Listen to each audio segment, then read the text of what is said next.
శ్రీకర్ ఒంటరిగా బయట కూర్చొని డాక్టర్కి ఫోన్ చేస్తాడు. Hello Srikar, how are you అని డాక్టర్ అడుగుతూ ఉంటారు. ఇప్పుడిప్పుడే కోలుకుంటున్నాను డాక్టర్ అని శ్రీకర్ చెప్తూ ఉంటాడు. త్వరలోనే అంతా సర్దుకుంటుందిలే శ్రీకర్ అని డాక్టర్ చెప్తూ ఉంటారు. డాక్టర్, నేను ఫోన్ చేసింది ఎందుకంటే అని శ్రీకర్ అంటూ ఉంటే, చెప్పండి ఎందుకు ఫోన్ చేశారు అని డాక్టర్ అడుగుతూ ఉంటారు. డాక్టర్, నేను ఒక రిపోర్ట్ గురించి మిమ్మల్ని అడిగాను కదా, ఆ రిపోర్ట్ ఎప్పుడు వస్తుంది అని శ్రీకర్ అడుగుతూ ఉంటాడు. ఆ రిపోర్టు 2-3 రోజుల్లో రావచ్చు శ్రీకర్ అని డాక్టర్ చెప్తూ ఉంటాడు. వీలైనంత తొందరగా ఆ రిపోర్ట్ వచ్చేలా చూడండి డాక్టర్, అది నా లైఫ్ అండ్ డెత్ సమస్య అని చెప్పి శ్రీకర్ డాక్టర్కి చెప్తూ ఉంటాడు. శ్రీకర్, రిపోర్ట్ రాగానే నీకు కాల్ చేస్తాను అని చెప్పి డాక్టర్ చెప్తూ ఉంటారు. Thank you doctor, thank you so much అని శ్రీకర్ డాక్టర్కి చెప్తూ ఉంటాడు. ఇదంతా కూడా నిహారిక కృష్ణబాబు చాటుగా ఉండి చూస్తూ ఉంటారు. అంత సీక్రెట్గా డాక్టర్కి ఫోన్ చేసి రిపోర్ట్ గురించి అడుగుతున్నాడు శ్రీకర్. ఆ రిపోర్ట్ ఏమై ఉంటుంది అని నిహారిక కృష్ణబాబుని అడుగుతూ ఉంటుంది. ఇంకా నాకు కూడా తెలియదు బంగారం అని కృష్ణబాబు చెప్తూ ఉంటాడు. ఇక శ్రీకర్ ఒక్కసారిగా లేచి నుంచొని ఇంట్లోకి రాబోతూ ఉండగా నిహారిక కృష్ణబాబు ఎదురుగా ఉంటారు. నిహారిక కృష్ణబాబుని చూసి శ్రీకర్ షాక్ అవుతాడు. శ్రీకర్ని చూసి నిహారిక కృష్ణబాబు కూడా షాక్ అవుతారు. ఒరే, నీ తలకి దెబ్బ తగిలింది, నువ్వు బెడ్రూమ్లో రెస్ట్ తీసుకోవాల్సింది పోయి ఒంటరిగా ఇలా కూర్చున్నావు, డాక్టర్కి ఫోన్ చేసి ఏదో రిపోర్ట్ అంటున్నావు, ఏంటి ఆ రిపోర్ట్ అని చెప్పి కృష్ణబాబు అడుగుతూ ఉంటాడు. శ్రీకర్ ఏం మాట్లాడ్డు. నిన్నే శ్రీకర్ అడుగుతుంది, ఏ రిపోర్ట్ గురించి నువ్వు డాక్టర్ని అంత సీక్రెట్గా మాకు తెలియకుండా అడుగుతున్నావు అని నిహారిక అడుగుతూ ఉంటుంది. కొంపదీసి నీకు క్యాన్సర్ లాంటిది ఏమైనా ఉందారా, అందుకే మా అందరికీ చెప్పకుండా సీక్రెట్గా డాక్టర్కి ఫోన్ చేసి అడుగుతున్నావా అని కృష్ణబాబు అడుగుతూ ఉంటాడు. గతంలో నువ్వు హాస్పిటల్ పాలైనప్పుడు కొన్ని రోజుల తర్వాత నీకు పిల్లలు పుట్టారని తెలిసింది. ఈసారి కూడా నువ్వు హాస్పిటల్ పాలైనప్పుడు నీకు క్యాన్సర్ గట్రా ఉందని తేలిందా ఏంటి, అందుకే ఆ విషయాన్ని మా దగ్గర దాస్తున్నావా ఏంటి, చెప్పరా చెప్పు, మాకు చాలా టెన్షన్గా ఉంది అని చెప్పి కృష్ణబాబు శ్రీకర్ని నిలదీస్తూ ఉంటాడు. మీకు ఏం పనిలేదా, ఎంతసేపటికి ఎదుటివారి జీవితాల్లో ఏం జరుగుతుందా అని తొంగి చూడటమేనా అని శ్రీకర్ అంటూ ఉంటాడు. ఒరే శ్రీకర్, నువ్వు నా తమ్ముడువిరా, అది నా బాధ్యత, అందుకే అడిగాను అని కృష్ణబాబు అంటూ ఉంటాడు. తమ్ముడా, బాధ్యత, అలా ఎప్పుడైనా ప్రవర్తించావా అన్నయ్య అని కృష్ణబాబు అడుగుతూ ఉంటాడు. అది సరే శ్రీకర్, అసలు ఏంటా రిపోర్టు, ఏ రిపోర్టు గురించి అంత సీక్రెట్గా డాక్టర్తో మాట్లాడుతున్నావు అని నిహారిక అడుగుతూ ఉంటుంది. అది నా పర్సనల్, మీకు చెప్పాల్సిన అవసరం నాకు లేదు అని చెప్పి శ్రీకర్ కోపంగా లోపలికి వెళ్తాడు. సంథింగ్ ఈజ్ రాంగ్, శ్రీకర్ ఏదో దాచిపెడుతున్నాడు, అదేంటో తెలుసుకోవాలి కృష్ణ అని చెప్పి నిహారిక చెప్తూ ఉంటుంది. సరే బంగారం అని చెప్పి కృష్ణబాబు అంటూ ఉంటాడు. మరోవైపు అవని ఎక్కడికో రెడీ అవుతుంది. అప్పుడు ప్రసాదరావు అవని దగ్గరకు వెళ్ళి, అమ్మ అవని ఎక్కడికి వెళ్తున్నావు అని చెప్పి అడుగుతూ ఉంటాడు. పని పూర్తయ్యాక చెప్తాను మోయ అని చెప్పి అవని అంటుంది.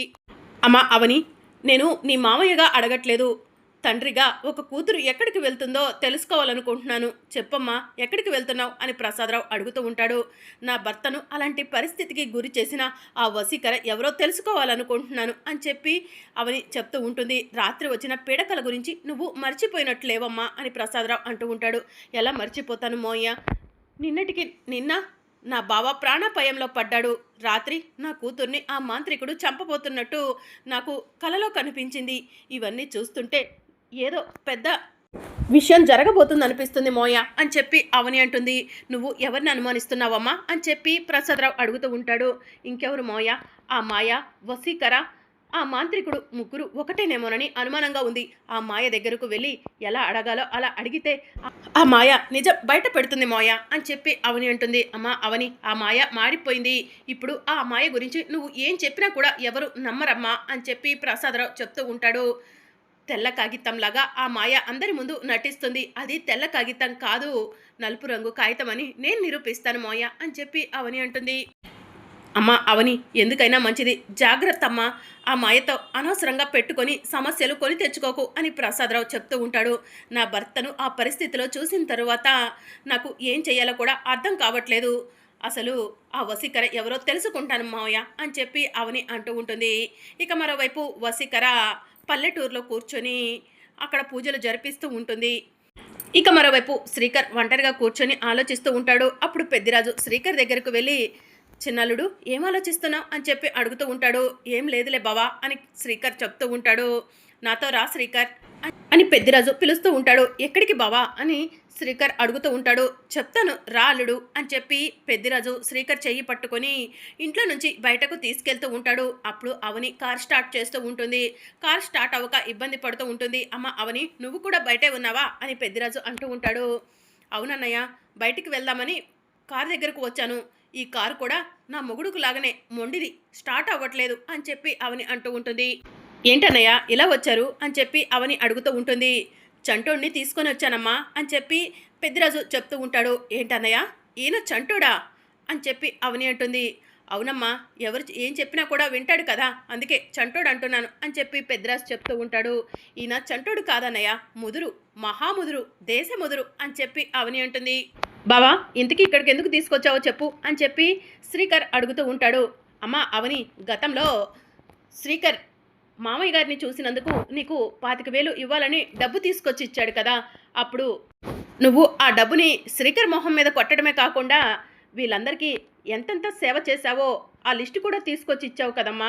ఆ లిస్టులో ఇప్పుడు నువ్వు ఇంకొన్ని యాడ్ చేయాలమ్మా. శ్రీకర్కి ప్రమాదం జరిగినప్పుడు తీసుకొచ్చి శ్రీకర్ని హాస్పిటల్లో అడ్మిట్ చేశావు కదా, శ్రీకర్ కోసం నిప్పుల గుండం మీద పొర్లు దండాలు పెట్టావు కదా, అలాగే నీ కూతురు అక్షయ్ కూడా 108 సార్లు మృత్యుంజయ మంత్రాన్ని శ్రీకర్ చెవిలో చదివింది కదా, వీటన్నిటికీ కూడా లెక్కలు రాసి ఆ చిట్టీలో వేయమ్మా.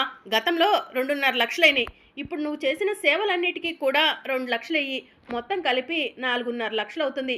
శ్రీకర్ ఎలాగూ నిన్ను నమ్మడు, నీ దగ్గరికి రాడు, కనీసం నీ కింద పనివాడిగానన్నా పెట్టుకొని కొంత డబ్బు అలా వసూలు చేసుకోమ్మా, అలా అన్నా నీ దగ్గర పడి ఉంటాడు అని పెద్దిరాజు చెప్తూ ఉంటాడు.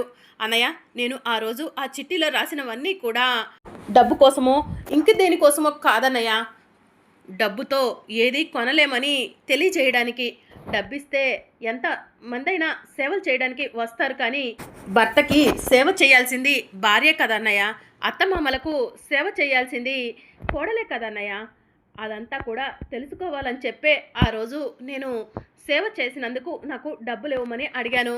నా దృష్టిలో డబ్బుకి ఎలాంటి విలువ లేదన్నయ్య, ప్రేమ ఆప్యాయత అనురాగాలకు మాత్రమే విలువ ఉందన్నయ్య అని చెప్పి అవని పెద్దిరాజుతో చెప్తూ ఉంటుంది.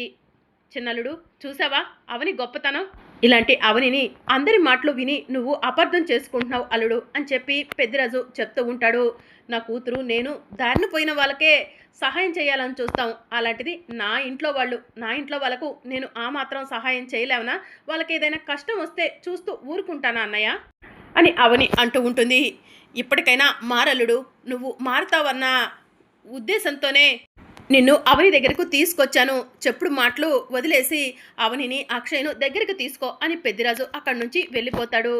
ఇక శ్రీకర్ అవని వైపు అలానే చూస్తూ ఉంటాడు. ఏంటి బావా నేను అన్న మాటలకు నీకు కోపం వస్తుందా, నా పైన అసహ్యం వస్తుందా అని చెప్పి అవని అడుగుతూ ఉంటుంది. కోపం రావట్లేదు అవని అని శ్రీకర్ చెప్తూ ఉంటాడు. అదేంటి నా మాటలు కానీ నేను కానీ నీకు చేదుగా అనిపిస్తాం కదా, ఇప్పుడు నీకెందుకు కోపం రావట్లేదు అని చెప్పి అవని శ్రీకర్ని అడుగుతూ ఉంటుంది. నిన్ను చూస్తుంటే మా మామయ్య చెప్పిన విధంగా నీలో ఏదో మార్పు వస్తున్నట్టు అనిపిస్తుంది, నన్ను నా కూతుర్ని దగ్గరకు తీసుకుంటావా ఏంటి బావా అని చెప్పి అవని అడుగుతూ ఉంటుంది. 2 రోజులు నాకు సమయం ఇవ్వు, నన్ను నేను మార్చుకుంటాను అని చెప్పి శ్రీకర్ అంటూ ఉంటాడు. కొంపదీసి నన్ను నా కూతుర్ని దగ్గరకు తీసుకుంటావా ఏంటి అని అవని అడుగుతూ ఉంటుంది. ఆ రోజు రావాలని అదే జరగాలని మనస్ఫూర్తిగా కోరుకుంటున్నాను అని చెప్పి శ్రీకర్ అవనితో చెప్పి అక్కడి నుంచి వెళ్ళిపోతాడు. ఇక మరోవైపు అవని కోపంగా మాయ ఇంటికి వెళ్తుంది. మాయా మాయా అని పిలుస్తూ ఉంటే మాయ బయటికి వస్తుంది. హాయ్ అవని ఇలా వచ్చావేంటి, శ్రీకర్ మొన్న హాస్పిటల్లో అడ్మిట్ అయినప్పుడు శ్రీకర్ని చూడటానికి వచ్చినప్పుడు నువ్వు నా పైన కోప్పడ్డావు, సరేలే ప్రెస్టేషన్లో ఉన్నావు కదా అని నేను కూడా పెద్దగా పట్టించుకోలేదు. అవును శ్రీకర్ డిశ్చార్జ్ అయ్యాడంట కదా, శ్రీకర్ ఇప్పుడు ఎలా ఉన్నాడు, నేను శ్రీకర్ని చూడ్డానికి వద్దాం అనుకుంటున్నాను, ఇంతలో నువ్వే వచ్చావు, ఏంటా విషయం, ఎందుకు వచ్చావు, ఏదైనా పని మీద వచ్చావా అవని అని చెప్పి మాయ అవనిని అడుగుతూ ఉంటుంది. నా భర్త ఆ పరిస్థితిలో ఉండటానికి కారణం నువ్వే కదా అని చెప్పి అవని మాయను అడుగుతూ ఉంటుంది. మాయ షాకింగ్గా అవని వైపు చూస్తూ ఉంటుంది. చెప్పవే చెప్పు, నా భర్త ఆ పరిస్థితిలో నిలబడ్డాడంటే దానికి కారణం నువ్వే కదా, నిజం చెప్పు అని చెప్పి అవని మాయ గొంతు పట్టుకొని నులుముతూ ఉంటుంది. అవని వదులు, అవని వదులు ప్లీజ్ అని చెప్పి మాయ అంటూ ఉంటుంది. వదలను, చెప్పు, నా భర్తను ఎందుకు చంపాలనుకున్నావు? నీకు దక్కని నా భర్త నాకు దక్కకూడదు అనుకున్నావు కదా, అందుకే నా భర్తను చంపాలనుకున్నావు కదా, ఈరోజు నీ చావు నా చేతుల్లోనే రాసి పెట్టుందే అని అవని మాయ గొంతు పట్టుకొని నులుముతూ ఉంటుంది. ఇంతలో శశిధర్, మాధవి ఇద్దరు కూడా పరిగెత్తుకుంటూ వచ్చి అవనిని, మాయను దూరంగా లాగేస్తారు. ఏయ్ అవని, పిచ్చి పట్టిందా ఏంటి? మా కూతుర్ని ఎందుకు చంపాలనుకున్నావు అని చెప్పి శశిధర్ అవనిని అడుగుతూ ఉంటాడు. చెప్పవే, చెప్పు, నీ పేరెంట్స్ అడుగుతున్నారు కదా, నిజం చెప్పు, వసీకరకు నీకు ఏంటి సంబంధం అని చెప్పి అవని అడుగుతూ ఉంటుంది. వసీకర్ ఎవరు? మా అమ్మాయికి వసీకర అనే పేరుతో ఎలాంటి ఫ్రెండ్స్ లేరు అని చెప్పి శశిధర్ చెప్తూ ఉంటాడు. అసలు వసీకర గురించి నన్ను అడుగుతున్నావేంటవని అని చెప్పి మాయ అడుగుతూ ఉంటుంది. ఆ వసీకర నీ మనిషే, నాకు తెలుసు మాయా అని చెప్పి అవని అంటూ ఉంటుంది. అవని, వసీకరను పిలిచింది మీ అత్తయ్య ఆ నిహారికానే కదా, ఆ ఫంక్షన్లో నువ్వే ఆ మాట చెప్పావు, మర్చిపోయావా అని చెప్పి మాయ అడుగుతూ ఉంటుంది. వసీకర్ను పిలిచింది అత్తయ్య వల్లే, ఆ వసీకర ఇల్లు వీధి చివరన ఉందని చెప్పారు, వీధి చివరకు వెళ్ళి చూస్తే అక్కడ ఎలాంటి ఇల్లు కనిపించలేదు అని చెప్పి అవని అంటుంది. ఇల్లు కనిపించకపోవడం ఏంటి అవని అని మాయ షాకింగ్గా అడుగుతూ ఉంటుంది. మరి అప్కమింగ్ ఎపిసోడ్లో ఏం జరగనుందో తెలుసుకోవాలనుకుంటున్నారా? అయితే ఛానల్ను సబ్స్క్రైబ్ చేసుకొని సపోర్ట్ చేయడం మర్చిపోకండి. Thank you for watching.